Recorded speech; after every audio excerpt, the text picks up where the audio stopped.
Did you want to talk about the issue of sexual relations during pregnancy? Was that That's you a want to avoid tough one. That's a tough one. Some people say, well, why isn't that permitted?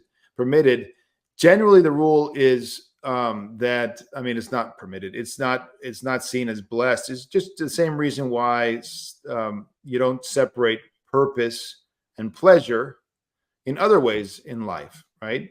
So let's just get out of the question of sexual relations for a minute and just look at the principle. So the principle in terms of food, what is the principle that's laid down? Give us this day our daily bread. What's our daily bread? Now, it's first and foremost the Eucharist, but it's also the food we need to actually exist, right?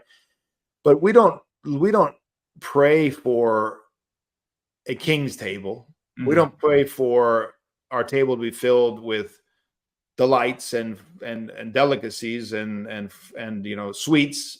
The daily bread, the necessary food. And generally, that's the stance of an ascetic, mindful Christian. We don't desire to fill our house with, rich things and to splurge on all kinds of things. We keep things simple. Simple life is the blessed life. I mean, St. Paisius talks all about this throughout all of his volumes, about how important it is to be simple, not to amass material things, all the rest. Same thing in the terms of food. Same things in terms of sexual relations.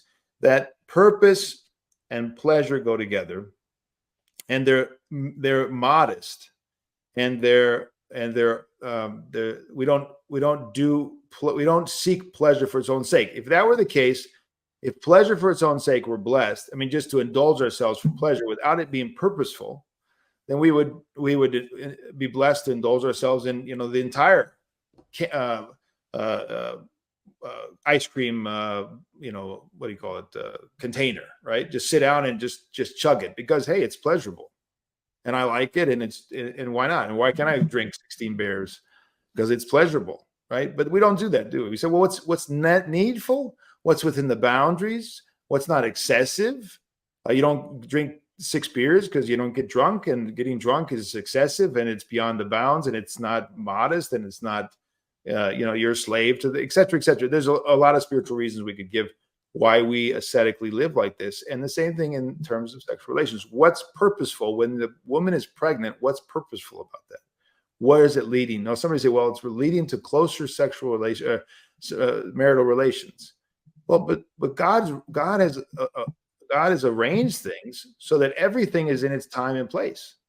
And when it is like that, it's blessed.